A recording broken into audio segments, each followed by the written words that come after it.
E aí, olá, como estão? Bem? Espero que sim. Uma aula nossa? Vamos lá? Hoje o que nós vamos falar um pouquinho é de arte urbana ou arte de rua e especificamente de uma das suas linguagens. Uma que durante a pandemia se espalhou muito, se expandiu por demais. Então, convido vocês a me acompanhar.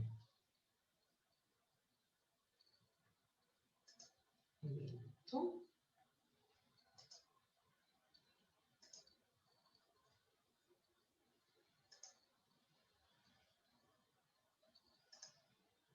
Aí, ok. Então, primeiro, vamos só relembrar um pouquinho a respeito de arte urbana. Arte urbana ou street art ou arte de rua é a expressão que se refere às manifestações artísticas desenvolvidas no espaço público, diferente das manifestações de caráter institucional ou empresarial, de um museu, de uma galeria, bem como também não estou falando de vandalismo quando falo de arte de rua, arte urbana ou street art. Estou falando das suas diversas linguagens. A arte urbana, ela teve origem nos Estados Unidos na década de 70, assim como no Brasil. Os primeiros sinais também surgiram na década de 70, mais precisamente na cidade de São Paulo, com as obras de grafite que eram feitas nas paredes. Aí, só para a gente poder lembrar um pouquinho do que é a arte de rua que eu estou mencionando. Aí, os temas utilizados pelos artistas de rua são bem diversos. No entanto, muitos trabalhos estão pautados em críticas sociais, políticas e econômicas, né? Eles têm essa relação, porque é uma arte que está muito próxima do público, né? Ela está muito perto do público. Então, os artistas vão fazer uso destes temas nas obras que produzem. Aqui, por exemplo, dá para você começar a perceber o que a gente está conversando. A arte de rua, ela não vai precisar nem de tempo, nem de espaço, nem de movimento cultural, nem tampouco de reconhecimento para acontecer. Ela só precisa de uma rua e nada mais. Possui, assim, um caráter dinâmico e efêmero, porque ela vai sumir, ela não vai ser eterna, ela não vai ficar para a posteridade, ela não tem este objetivo. E o que vai imortalizar, então, essas obras são as fotografias, ou ela vai passar pela fotografia para ser registrada e ficar.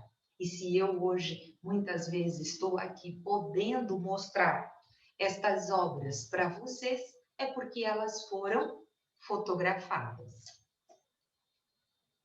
A arte urbana, ela reúne diferentes linguagens que imprimem na arquitetura das cidades a interferência humana. Então, a gente vai dizer assim, que arte urbana ou arte de rua é uma arte intimamente ligada à arquitetura. Ela vai estar sempre relacionada à arquitetura, porque eu vou estar mencionando as suas linguagens que são ou grafite, ou stencil, ou lambe-lambe, ou cartazes, né, que é a mesma coisa, ou as apresentações de rua, as instalações, danças na rua que acontecem, ou os murais. E especificamente deste último é o que a gente conversa hoje, que são os murais. Grafite, stencil, a gente até já falou em sala de aula, assim como dos cartazes dessas instalações.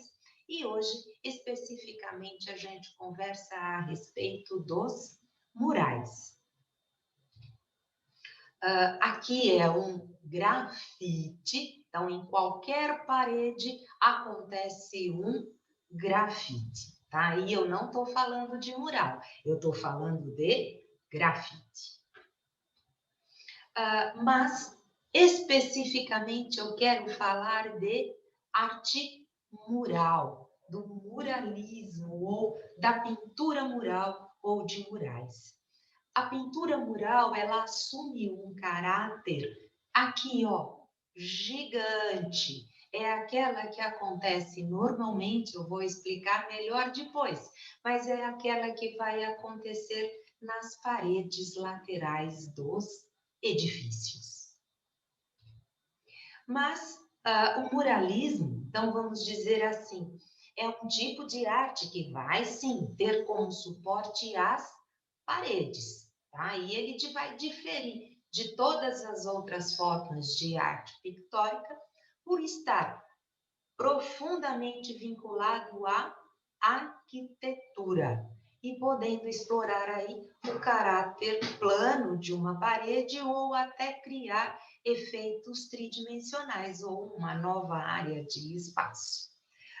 Também conhecido como pintura mural ou arte mural, né, o muralismo aí, ele propicia uma relação de proximidade com o público, por estar aí nas ruas, por estar nessa situação, é que ele vai dar essa proximidade com o público. Eu não preciso pagar um ingresso para visualizar uma obra dessa, não é mesmo? Ela está livre para todos. E também através da fotografia. E depois, hoje ainda, o muralismo pela fotografia vai estar muito dentro da internet, não é isso? Dentro da divulgação via internet. Está muito vinculada aí também. Dá uma olhadinha neste, só para a gente poder começar a trabalhar com o assunto já. Aí, mas aí, se eu falar de muralismo ou de pintura gigante nas paredes, você vai pensar assim, e aquelas que existiram já dentro das igrejas, dentro dos palácios? Bom, então, vamos lá. Então, vamos pegar esta origem aí. Então, a pintura feita sobre paredes é uma técnica antiga, sim. Durante séculos, os murais estiveram situados nas paredes das igrejas, por exemplo. Mas o termo muralismo ou pintura mural, ele foi cunhado nas paredes, nas pinturas feitas no início do século XX no México. Por isso que aqui, ó, estou mostrando uma pintura feita por Diego Rivera no Palácio Nacional. Se eu estou falando, então, desse muralismo para o século XX, estou falando já de uma arte mais contemporânea, tá ok? Aqui é só um pedacinho de um dos murais do Diego Rivera. Então, o maior representante dessa arte, né, que começa nas paredes internas, para depois irem para as paredes externas, aí o maior representante, quem inicia isso é Diego Rivera, que ele promoveu a popularidade do muralismo no México. No Brasil, a gente tem o Cândido Portinari como maior representante, sendo que aqui no Brasil, esse muralismo vai ter as características diferentes, porque mesmo aí nessa origem, o muralismo já vai estar muito ligado à história de um país, aquilo que este país traz na sua bagagem. O Portinari em si, ele também trabalha algumas situações fora, como é essa, por exemplo. Ele trabalha um tema brasileiro, um tema nacional, só que ele foi feito aqui, este mural, para o Congresso de Washington. Esse outro, que é o mais famoso dele, né, do Portinari, que é o Guerra e Paz, são 2 murais, um Guerra, o outro Paz, que eles estão na sede da ONU. Aí, eu vou agora para o externo. Então, a gente vai falar do muralismo, da pintura mural, em relação ao externo. Aí, vou ter que lembrar com vocês assim, olha, em 2007 começou a funcionar no município de São Paulo a chamada Lei da Cidade Limpa. Só que isso depois, a gente vai ter que colocar assim, olha, o país inteiro tem, por diversos nomes, essa Lei da Cidade Limpa, que é trabalhar o visual para não ficar aquela poluição visual. Então, a lei tinha a função de diminuir a poluição visual e organizar a paisagem urbana. Isso depois também acontece em todo o país. Então, o visual dos espaços públicos mudou radicalmente aí, também quando essa lei se torna um pouco mais flexível, né, que é em 2011, e houve a liberação da lateral dos edifícios. Essa grande lateral, ela é conhecida como empena. Então, a gente está colocando uma outra palavra aí que eu vou utilizar daqui para frente, porque eu vou falar as empenas. Isso aqui é uma empena que foi pintada pelo Cobra, um dos muralistas mais conhecidos que a gente vai ter aqui em São Paulo, Brasil, né? As intervenções artísticas que passaram a ocupar estes locais, em geral, eram trabalhos executados por artistas conhecidos por seus grafites. Então, normalmente, os grafiteiros viraram muralistas, começaram a pintar estas empenas. Então, uma das primeiras intervenções, que aí eu já vou mostrar para vocês, né? Uma das primeiras intervenções autorizadas por essa lei que libera as empenas laterais e que ainda permanece hoje na paisagem de São Paulo, é a obra do Daniel Melim, ele que é um artista são-bernardense, tá certo? A obra fica na Avenida Prestes Maia, na região central de São Paulo. Dá uma olhadinha. Aqui, ó, é essa empena aqui, é um mural que tem cerca de 30 metros de altura e a técnica que foi usada aqui é uma que eu mencionei agora há pouco. Olha, ou pode ser grafite, ou pode ser stencil, ou pode ser o lambe-lambe, ou os cartazes, ou os murais. Então, aqui eu estou te mostrando um mural feito com o stencil. O stencil nada mais é do que um molde vazado, tá? Em que ele vai colocar e preencher com a tinta spray, a tinta spray, tá certo? É isso que ele vai trabalhar. Eles são mais coloridos, pontuais aí no meio. Eles não são, hoje, os murais coloridos, pontuais no meio da cidade. Eles se multiplicam, então os murais gigantes se multiplicaram por dezenas de empenas cegas, ou essas fachadas laterais aí, sem janelas, deixadas em branco, desde a Lei da Cidade Limpa, que restringiu a publicidade urbana na capital paulista há quase 15 anos. Então, os murais que estão se multiplicando, é isso que eu estou querendo colocar. Então, os murais gigantes que se multiplicam em prédios e viram, assim, hoje uma fonte de renda e que durante a pandemia isso até se multiplicou um pouco mais. Esse, só para você lembrar um pouquinho, é o mural do Eduardo Cobra, que foi realizado para as Olimpíadas do Rio, em 2016, com 15 metros de altura e 170 de comprimento. A obra aí retratando os 5 rostos indígenas, né, dos diferentes continentes, e a pintura para ser realizada,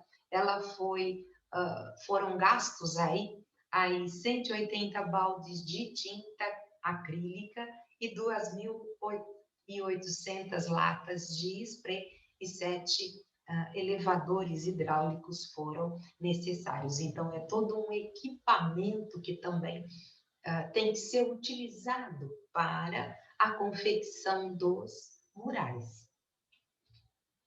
Então, mesmo na pandemia, isso que eu estou reforçando bastante, assim, esse segmento vive um certo boom, criando corredores de arte urbana no centro e em trechos da cidade. Está também mais profissionalizado e diverso, com produtoras consolidadas, interesse da iniciativa privada e até incentivo do governo. Então, o artista está ganhando nome, o artista está ganhando um pouco mais de prestígio e está valorizando o seu trabalho e tendo essa aceitação um pouco maior. Aqui ainda é do Cobra também.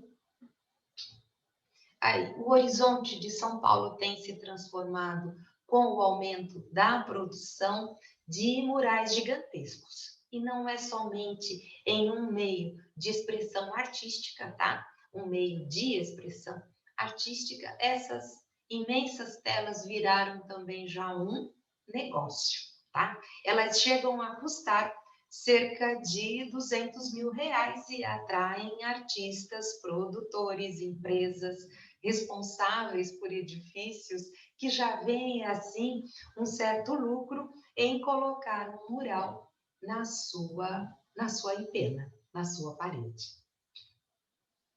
Dá uma olhadinha aqui. Todo o equipamento, inclusive necessário para a confecção destes murais. Então, também há um apoio público, como eu estava dizendo, né, que somente a Prefeitura da capital paulista apoiou 12 novos murais em empenas no ano passado, para o que chama de Museu de Arte de Rua, tá, com um investimento de R$2 milhões em 53 obras espalhadas pela cidade. Essa é uma delas, Ana Lucatelli, a artista.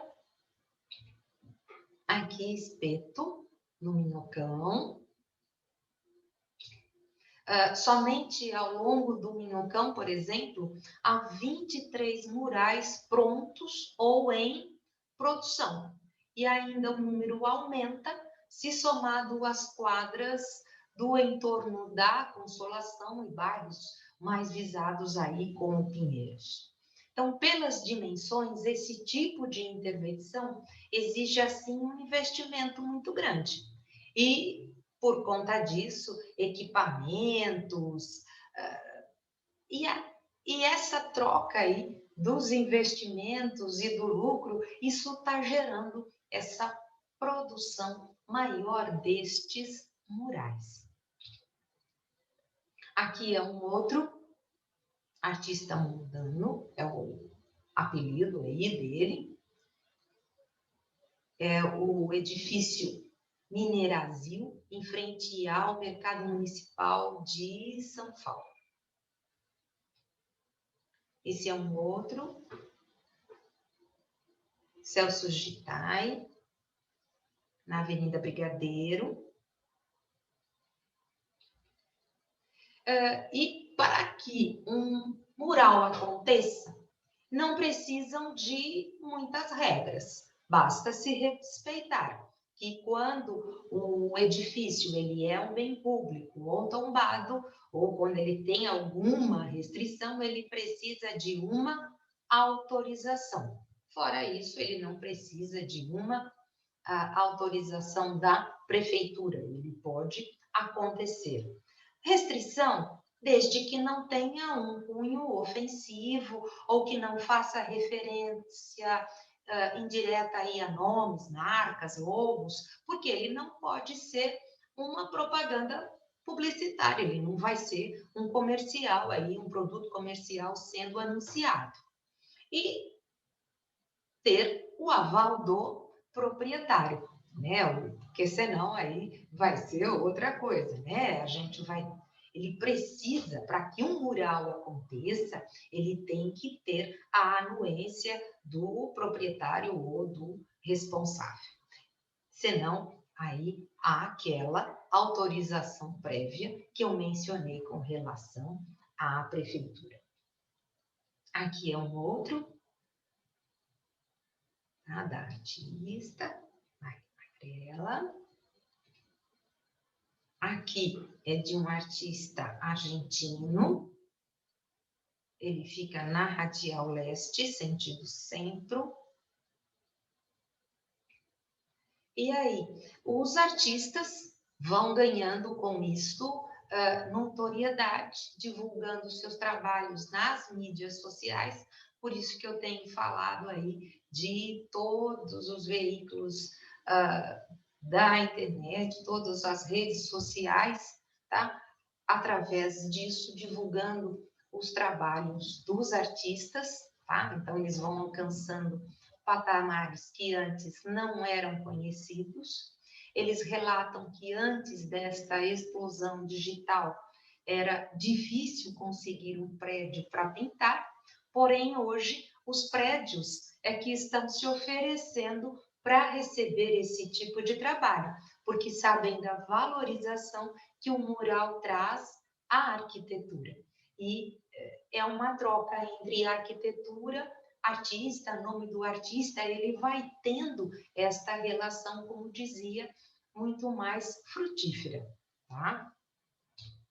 E esse, por exemplo, aí um mural do Cobra em homenagem ao Ayrton Senna, na Rua da Consolação. E esse, um mural assinado pelo grafiteiro Pardal, então vejam que muitos são grafiteiros e passam a ser muralistas, tá? Na Avenida Rio Branco. Com isto, eu vou